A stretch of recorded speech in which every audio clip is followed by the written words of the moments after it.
Why associating so much with these generational curses when we have our own generational blessings? Your sins are forgiven. That means that you are a candidate for the miraculous. It does not matter where you are. Once you hear my voice, the power of God will meet you. And this is the record, that God has given us eternal life, and this life is in His Son. He that has the Son has the life. We have the life of the Son of God. We are not ordinary. You're about to listen to the visionary of Manifold Grace Ministries. Fight the good fight of faith, lay hold on eternal life, whereunto thou art also called, and hast professed a good profession before many witnesses. Today I'll be teaching on laying hold on the promise. God's methods are spiritual, though the problem may be physical, social, material, mental. But God's solutions, God's methods are always spiritual. And that is why we have to lay hold on spiritual substance to give us physical manifestation. The Greek word used for that laying hold is epilambanomai, laying hold for a purpose. It is talking about tenacity, bulldog tenacity. And you see, many times we come for these great meetings where we rejoice in the Spirit, the power of God falls upon us. People may receive the power of God in vain, but the power of God does not come on people for nothing. Do you hear what I said? People may receive the power of God in vain, but the power of God does not come on people for nothing. Don't trivialize the coming upon of the power of God. It comes upon people for a purpose. But it says now that we have to lay hold on eternal life. Lay hold on the promise. How do we lay hold on the promise? The Bible tells us how to lay hold on the promise. You see, many times, like Papa Hagin used to say, people expect that the promises of God will fall upon them like cherries off a tree. But it's not like that. It's not always like that. We have had experiences where, as it were, it was like that, but it's not always like that. God is more interested in making us than in giving us. Say amen now. God is more, you have to know the way God thinks. Someone say, how can you know the way God thinks? You can know read the Bible, you will know the way God thinks. There are some times that people are near disaster, and it's as if God does not even look in their direction. And people start saying, God, pity for me now. Are you not seeing me? Are you not seeing me? Not the way God thinks. It's there in scriptures. Now, Jesus told Peter, come. He came out of the boat and started walking on water towards Jesus. And then he began to sink until he cried out. That's when Jesus helped him. The fact that he began to sink is even a miracle, because I've never seen anybody that was beginning to sink. People sink. He sank.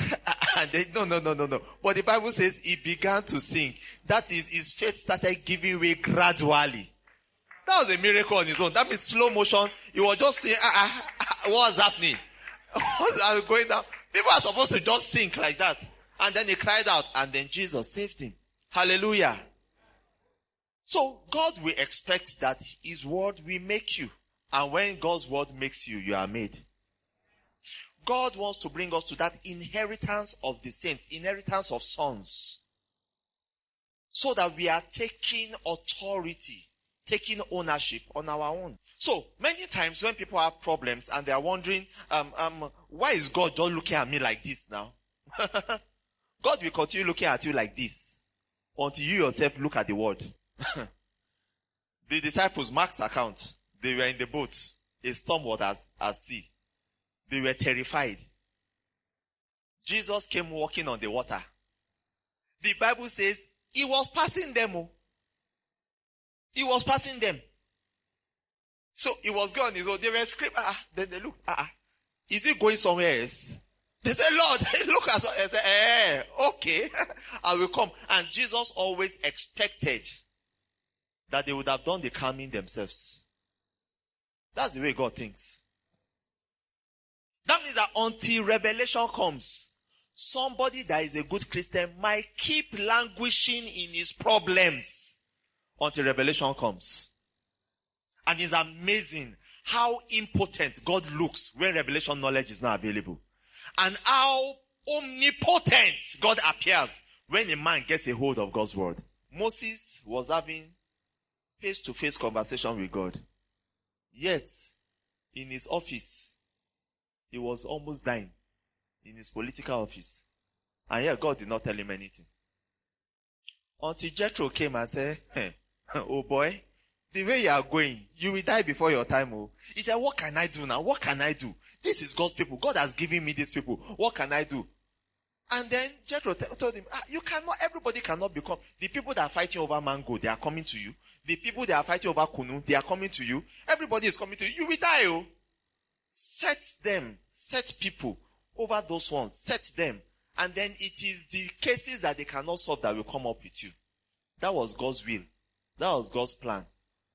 But he had to go around to get that revelation.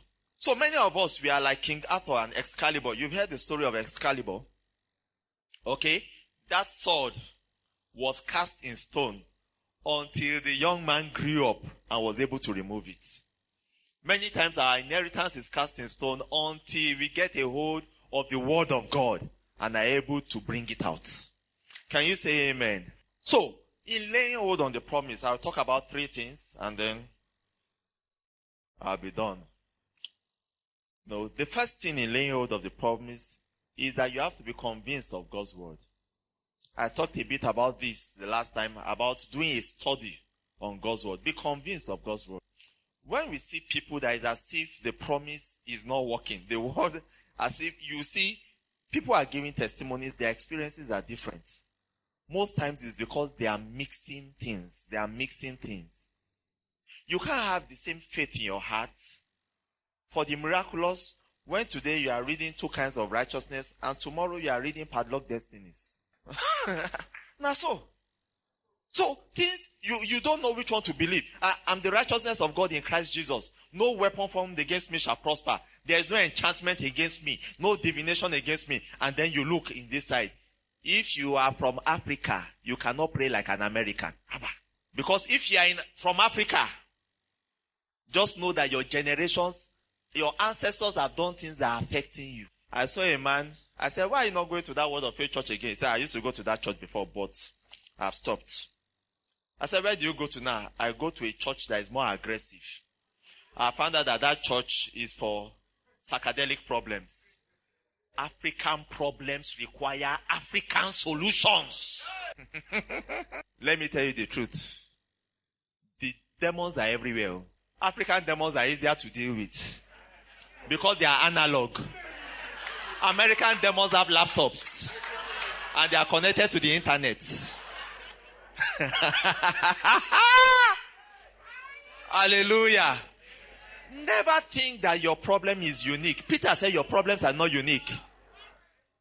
When he talked about the devil moving around like a roaring lion, seeking whom to devour, he said, whom resist steadfast in the faith, knowing that the same affliction is accomplished in your brethren in the world. That means that all other brethren, Christians, are going through similar things. Stop making your problems special, unique. Be convinced of God's word. We tell you your sins are forgiven. You say, glory to God, my sins are forgiven. And then you watch a video. I went near to hell and saw all the great men of God in this country. They are languishing. They were telling the devil, sir, can I go back? I want to go and change my message. What is the devil even doing in hell? People talk about the hell. Hell only burns human souls. Even demons, if they enter hell, won't they burn? And they give stories as if they are wearing fireproof vests. And I don't know why it's Africans that go and see those cars. Americans see different visions. Is it that there is a hell for Africa and hell for America? After I watched that testimony, that visitation, I changed my mind though. Now I confess my sins per second. Because no man knows the time nor the hour. If you receive the witness of men, the witness of God is greater. And this is the record that God has given us eternal life. And this life is in His Son. He that has the Son has the life. We have the life. Higher. Glory. We've got the life. You have to convince yourself of this truth. There's a new covenant now. Jesus paid for this covenant with His own precious blood. He has brought us into the kingdom of his dear son, the kingdom of his love. Everything has changed because of the sacrifice of Jesus. We are now vessels of God's mercy, not vessels of wrath. There are others that are vessels of wrath. We are vessels of God's mercy. We are citizens of the heavenly kingdom now. Our citizenship, our conversation is in heaven, from whence also we look for the coming of the great God and our Savior, Jesus Christ. The Bible says it will change our vile bodies, that might be fashioned like unto his glorious body, according to the working whereby he is able to subdue all things unto himself. So we are worshiping, we are happy, looking for that glorious coming of our Savior. That is what everything is for. That's what this anniversary is for. That's what our giving, our prayers, our tongues, our worship is for. So that we can bring other people and they can stand in the same expectation that our Savior is coming. We are citizens of that kingdom already. We are not trying to enter. We have, glory to God. We have entered. Our sins are forgiven. Aphesis. That means the actions have been forgiven. The power of sin has been destroyed. Everything in one word. Aphesis. The power of sin over us has been destroyed. Jesus has condemned sin in the flesh. He has condemned sin and has taken our sins away. So the consequences have been taken. And then the principle of sin has been destroyed. And that is why we are now walking under another kind of law. Because Jesus has become our high priest. Every time there is a new government, there's a new change, a new manifesto. Okay? I'm not talking about that now. But Christ has become our high priest. Hebrews says that since the priesthood has been changed, the law also has been changed. So we have a new law in the New Testament. We are not struggling to please God, struggling to obey God. No, we are pleasing to the Father as we are like this. Priesthood is changed. The law is changed. Now the law is the 10 commandments and the things that follow. But it's not just the letters of the 10 commandments that is the law. It's the principle that is the law. The principle that God only rewards you for your hustle. He that doeth these things shall live by them. That's the principle of the law. It's not just the law, because Paul still brings from the law and brings into the New Testament and says that this is ordained of God. Honor your father and mother, for this is right. Okay? And he said this is a commandment we promise. But it's the principle of we please God, then God is happy with us. We do things, then God rewards us. That principle is broken. Hallelujah. So now, we don't obey from outside. The law was an external influence. Now what we have now is an internal motivation. He said, I will put my laws in their hearts and cause them to walk in my statutes. That's the New Testament. And if you see, I'm thinking of whether I should say this, so I'm looking at time. Let me say it. If you look at the New Testament, Matthew, Mark, Luke, and John, the Gospels, you will see that every time Peter, James, and John, I've spoken about this before, Peter, James, and John are together with Christ. There is a deeper spiritual meaning to their gathering. Every time they are together, Peter, James, and John. Because Peter means stone, James, Yaakov means replacement, and John means the beauty of God's grace. Joanne. Okay? So when Peter, James, and John are gathered together, it is that the stone is being replaced by the grace of God. You see that? Okay, so there are 3 times you will see this happening. You will see it on the Mount of Transfiguration. You will see it in Jairus' house when Jesus went to raise the daughter of Jairus. And then you will see it in Gethsemane. And each time it had a meaning. And each of those meanings is about the New Testament. Alright? In the Transfiguration, it showed that a new covenant was coming that was different from Moses and Elijah, the law and the prophets. And that's why when Peter said, let us have 3 tabernacles here. One for you, one for Moses, one for Elijah. God himself spoke and said, this is my beloved son in whom I'm well pleased. Hear ye him. That means that when Jesus speaks, Moses and Elijah keep quiet. That's what God was saying.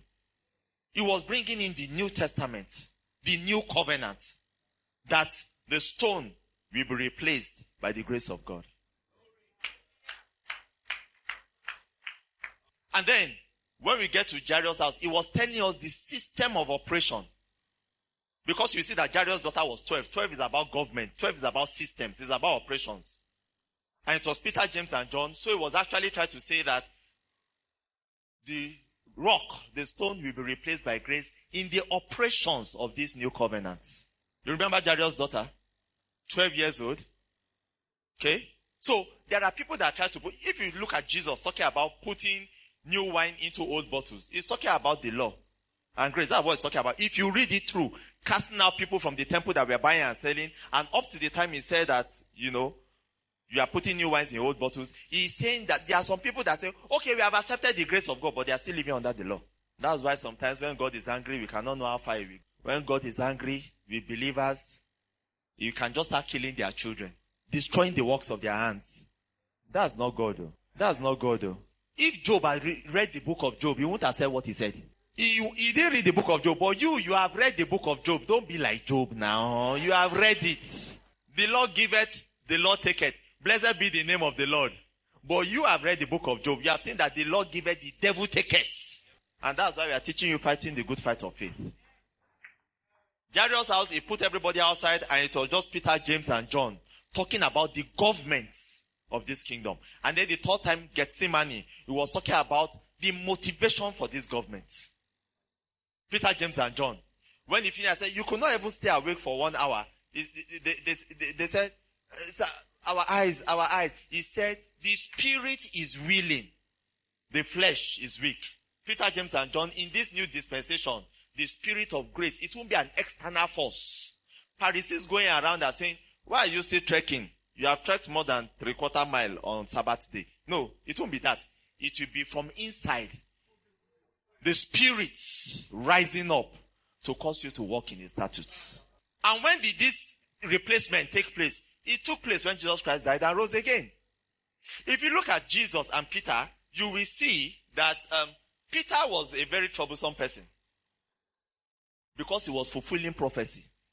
There are types and shadows in the gospel. So the replacement had to happen.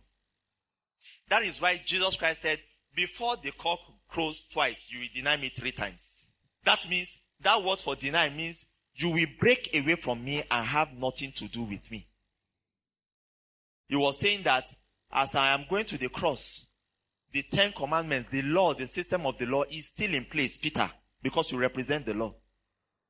But by the time I die, cock crows twice. I can't go into explaining all that one. But the second crow of the cock is at dawn. By the time I die, you will deny me. That means we will be separated. And then a new covenant, not based upon the law, but upon a new covenant of grace, we arise.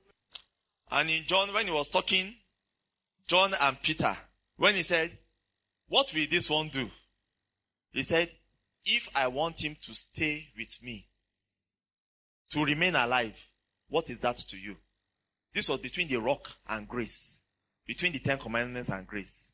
He pronounces judgment on the 10 commandments and pronounces life on the grace of God. He tells the 10 commandments, when you were young, when you were viral, you went wheresoever, you had influence over people everywhere. But there will be a time that you will be nailed.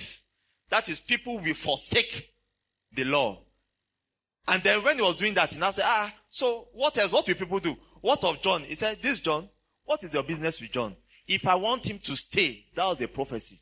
That means that grace will still be alive after the law has been crucified. And that's what's happening in our day. We are preaching the grace of God. Peter has been crucified upside down, but John is still alive. Revelations on the Isle of Patmos. Hallelujah. Be convinced of God's word. Be convinced of God's word. Glory to God. And then the next thing after conviction of God's word is be diligent in that same word. Stay in the word until it produces a mindset in you. Stay in the word. Receive the word of God with joy. Many times, this diligence, many times, at those points in your life when you want to hang down your hands that is when you are closest to a miracle. You see, many people give testimonies, but they don't tell you the testimonies of the fight of faith. Oh. They tell you testimonies of the end result. They don't tell you the testimonies of the fight of faith. What they went through with the word. But that time that you have been excited about the word, and then finally you want to, Kai, is this thing working? That is the time to jump up and start dancing. That's the time to jump up and start rejoicing. Many times when people have done this, they have broken into the gusher. The time when you say that, look at the way I'm taking peace like granuts, and I'm the healed of the Lord. Then let joy rise up from within you. When all the bills are piled up and you are thinking, and the landlord is coming like this, you are hiding, as they come, you say prayers. Father, we thank you. We just want to thank you for a great day. We thank you for our landlord. You are blessed. You have given him all that pertains to life and godliness, so that he won't come and disturb you. He sees you, okay. I will see you on the road. No, even if you are going through that, rejoice in your heart. That's what diligence is. Diligence is not to stay with complaining. Diligence is to stay rejoicing. Stay with that same word, rejoicing. Stay with the word of God. It will always produce results for you. I have seen people, some of them in ministry in those days, they were struggling. I saw them 5 years later, 10 years later, everything had changed because they stayed with it. Stay with that thing that God has told you. Stay with that promise that God has told you. Many times when we receive a promise, that's when the worst battles come. Anytime we make a decision for our health, that's when the worst battles will come. Anytime we say, now finances, extra zeros are being added to my income. Rabba Sokataya, praise God. That's when the car will break down. And then you assure yourself, okay, this kind of breaking down, I've seen this kind of breaking down before. I'm not something that's too much, like 3,500, 5K will solve the problem. You get there like this and say, oh God, this thing, I want 150,000. What happened? This engine, if you drive it like this, it will still suck off in it. But the last time, okay, not be the same thing. The last time now something else. This one now. Hey. There's a mighty supply. Ore. Where's Ore? Ore said he wanted to say something. Where's Ore? Please bring Ore forward so that I can finish my message in peace. Hallelujah. That's the time you are supposed to scream. That's not the time to let your hands be dragged down. That's the time you are supposed to rejoice. It's diligence with the word of God. That's why I told you that testimony. That testimony of that young man so moved me. That is, he suffered so much. They were on his case to put on phone, and he will say put on phone. And he'll be telling them, I'm sorry, he was owing these people in millions. So I'm sorry, we get your money. I'm sorry, we get your money. Until finally they carried him, they deceived him, took him to Lagos and put him inside cell. Yet this was 6-7 months after he got the word. But then, instead of being dragged down, come, you wanted to say something. Please, climb and say it. There is a mighty supply.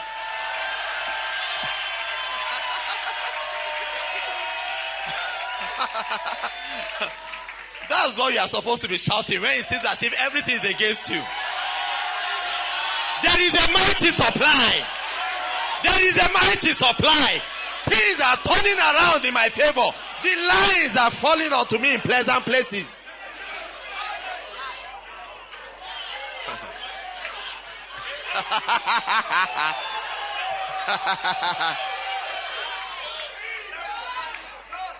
You know, Ore is our reminder at home. When we say, what of this thing we have not paid for? Ore will just come out from nowhere and shout, there's a mighty supply. There's a mighty supply. Please sit down. He stayed he was in cell. And then what happened was that the message he sent to me then touched me. He said, sir, I know I got something during immersion. I know I got something. It didn't look as if the creditors were still after him. He was still in police cell. We had to send money to bail him out. I know I received something during immersion. And then suddenly, this year will be a year of suddenlies for many of you. Papa Hagin said God might not pay every Saturday night, but he pays well. He sure pays well. A couple had been married 6-7 years. No issue. And then the man came for immersion. During immersion, I laid hands on him and I said, the siege is over. The spotlight is upon you. And then he went to do the needful. Say, Colin, what's the needful? Well, if you don't know the needful, you should be in Sunday school with the children there. So he went to do the needful. And then 3 weeks later, that was immersion was beginning of February, around this time last year. By early March, he called me rejoicing. The wife had taken in. October, the child came forth. But even after the child came forth, it was a mighty fight of faith. Mighty fight of faith. But he kept saying, sir, you have spoken that the siege is over. You have spoken. You spoke during immersion. You know, sir, speak the word again. Speak that word. Look. Scientists will tell you that the universe is still expanding at the rate at which it was created. When God said, let there be light, the light is still moving and expanding the universe. God has spoke 6,000 years ago. Words have been spoken to you. You don't need new words. Leho, lambano, the same word. And stay with it. And then one of those days, I was praying. As I was praying, they said it's crucial. In fact, doctors are giving no hope that baby will survive. My wife and I, we said, that baby is miracle baby. Oh. Then he called back and said, sir, I have even named her after you. Her name is Moyo. I said, glory to God. Now she will live. I'm just joking. But then in prayer, I was in the bush. Oh. In prayer, I saw that child's life leaving her body. And I kept praying. And then there, I saw the Lord hold back the child and push her back and say, go and fulfill your destiny. From October, just around Christmas, they were discharged. The child is strong, healthy, and growing well. Diligence with the word. There are some of you here, they've told you that your babies, we don't think this baby will live. We don't think there's any need of bringing it. But you stayed with the word, and the children are okay. You have been standing in faith. Keep standing in faith. Standing in faith is not a chore. Is not something that you say, I am tired. You should rejoice in faith. Rejoice standing in faith. People that walk in faith, they are satisfied inside them before the results come. I know a couple, they are one of the oldest partners of our ministry. Married for 10 years. 10 years. No issue. I have sown seeds for them. I have prayed. Everything, speaking words over them.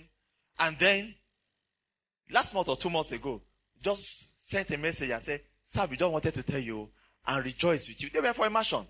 During immersion, I said, look, God will give you double for your trouble. We don't want to tell you that my wife is pregnant with twins. 10 years, but they just stayed with that word. They just stayed. Be diligent with the word of God. Don't look for new as if this one. Look, he that believeth will not make haste. Means he that believeth will not go around looking for options because option A has failed. God's option A never fails. Praise God forevermore. Be diligent with it. Stay with it. You say money, Rev said it yesterday, you say money is not coming, stay and be praying other tongues and speaking forth. The money will come. Opportunities will come. Look, you see the way these opportunities come. I will talk about that later when I come to the next one, seeing and knowing. Okay. I'll talk about the way opportunities come. Because I know many Christians are good sowers, but not good harvesters. They have planted here. They have sown seed. They come out. They are looking for where next to sow. But they don't know that this one is growing. They've forgotten. And then they sow 20 hectares. And then they move. And they are going and looking for, yes, I want to sow 2,000 hectares now. That's good. But as you are sowing, look back and be harvesting the things you have sown. Be harvesting it.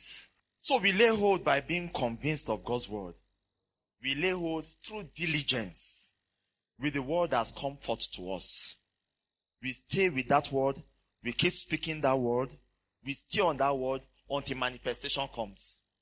We stay in joy, rejoicing until manifestation comes.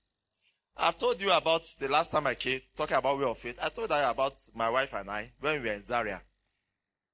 The last time we ever thought about how we survive, how we get money. For us, we think about how we bless lives, how to change cities. We don't think about survival. We don't think about rent and food in the house and children's school fees. We don't think about that. We think about other children's school fees. Now, God has graced us. We are giving scholarship to like 50 students now. That's what we are thinking about, not our own school fees. But where did it start from? The word at comfort, The word at comfort about increase for us. But then that day, they had come. I'm not sure if Naughty Josh was one of them. ABU guys had come. Usasa guys, we had different, there were ABU axis, Usasa axis. They will come. There was better management when I was the man of God alone. When my wife came with her generous heart. When they used to come, they will look at me. I didn't know some of those it was hunger. I think the word, see Adaya, I think the word is entering. Yes, sir. Yes. I'm talking about for hours, sometimes 5 hours. Share word, we pray, then share word until I got married.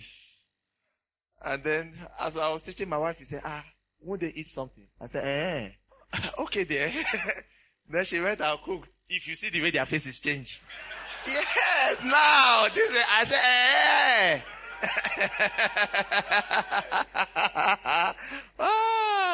So my wife taught me what Jesus knew. You have been listening to the Visionary of Manifold Grace Ministries, a God-breathed ministry with a mandate to lift believers into new levels of victory via the teaching of the word of faith and the release of the supernatural. To partner with us or to download more messages, visit www.manifoldgraceministries.org. You can follow us on social media at Manifold Grace Ministries. Subscribe to our YouTube channel at Manifold Grace Ministries. God loves you.